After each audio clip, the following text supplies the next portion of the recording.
ಅಭ್ಯರ್ಥಿಯವರು ಇವತ್ತು ತಾವು ಸೋಲ್ತೀನಿ ಅಂತ ಗೊತ್ತಾದ ತಕ್ಷಣ ವಾಟ್ಸಪ್ ಮುಖಾಂತರ ವಿಡಿಯೋ ಕಾಲ್ಗಳ ಮುಖಾಂತರ ಕೆಟ್ಟ ಷಡ್ಯಂತ್ರವನ್ನು ಮಾಡ್ತಿದ್ದಾರೆ. ಈಶ್ವರಪ್ಪ ನನಗೆ ಬೆಂಬಲ ಕೊಡ್ತಿದ್ದಾರೆ ಅಂತ ವಿಡಿಯೋಗಳನ್ನು ಹಾಕಿ ನೀಚ ಅಪಪ್ರಚಾರವನ್ನು ಮಾಡ್ತಾ ಇರೋದು ನನ್ನ ರಾಜಕೀಯ ಇತಿಹಾಸದಲ್ಲಿ ನಾನು ನೋಡಿರಲಿಲ್ಲ. ಅದನ್ನು ಮತದಾರರು ಗಮನಿಸಿದ್ದಾರೆ.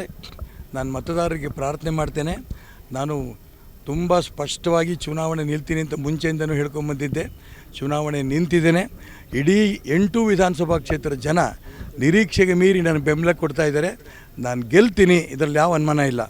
ಈ ಗೆಲ್ತೀನಿ ಅನ್ನೋದು ಗೊತ್ತಾದ ತಕ್ಷಣ ಷಡ್ಯಂತ್ರವನ್ನು ಮಾಡಿ ರಾಘವೇಂದ್ರರವರು ವಾಟ್ಸಪ್ಪಲ್ಲಿ ವಿಡಿಯೋ ಕಾಲ್ಗಳಲ್ಲಿ ತಮ್ಮ ಪರವಾಗಿ ಈಶ್ವರಪ್ಪ ಇದ್ದಾರೆ ಏನಂತ ಹೇಳಿಕೆಗಳನ್ನು ಕೊಡ್ತಾ ಇರೋದು ನಿಜಕ್ಕೂ ನೀಚ ರಾಜಕಾರಣ. ಇದನ್ನು ಅತಿ ಉಗ್ರವಾಗಿ ನಾನು ಖಂಡನೆ ಮಾಡ್ತೇನೆ. ಮತ್ತು ಅವರು ತಕ್ಷಣ ಶಿವಮೊಗ್ಗ ಜಿಲ್ಲಾ ಮತದಾರರಿಗೆ, ರಾಜ್ಯದ ಮತದಾರರಿಗೆ ಕ್ಷಮೆ ಕೇಳಬೇಕು.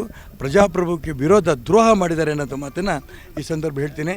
ಅವರು ಎಷ್ಟೇ ಷಡ್ಯಂತ್ರ ಮಾಡಿದ್ರು ಕೂಡ ಕನಿಷ್ಠ 2 ಲಕ್ಷ ಅಂತರಿಂದ ನಾನು ಗೆಲ್ತೇನೆ.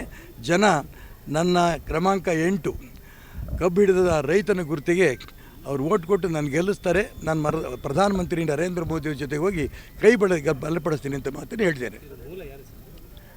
ಇನ್ಯಾರು ಇದ್ರ ಮೂಲವೇ ರಾಘವೇಂದ್ರ ತಾನು ಸೋಲ್ತೀನಿ ಅಂತ ಗೊತ್ತಾದ ತಕ್ಷಣ ಈ ಅಪಪ್ರಚಾರ ಮಾಡ್ತಾ ಇರೋದು ಇಡೀ ಜಿಲ್ಲೆಯಿಂದ ನನಗೆ ಫೋನ್ ಬರ್ತಾ ಇದ್ದಾವೆ.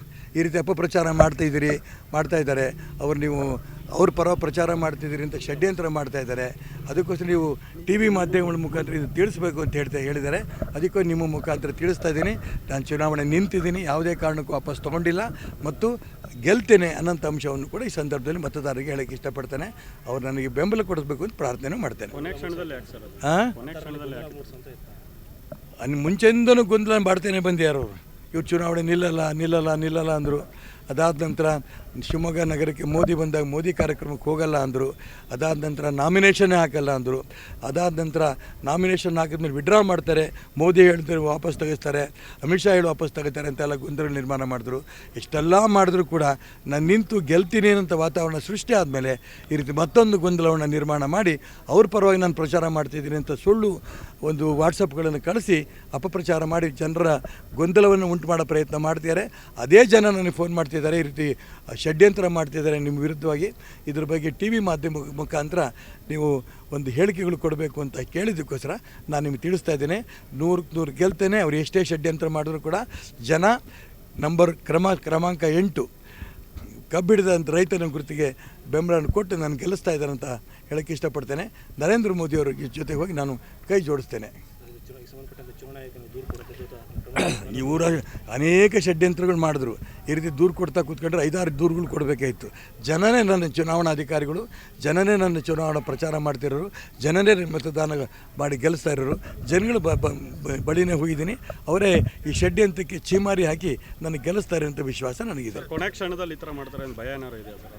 ಸೋಲ್ತೀನಿ ಅಂತ ಅವ್ರಿಗೆ ಗೊತ್ತಾಗೋಗಿದ್ದಾಗಲೇ ಹಾಗಾಗಿ ಮಾಡ್ತೀರಂತ ಷಡ್ಯಂತ್ರ ರಾಜಕಾರಣ ಇದು. ಇದಕ್ಕೆ ಯಾವುದೇ ಜನ ಬಲಿ ಆಗೋದಿಲ್ಲ.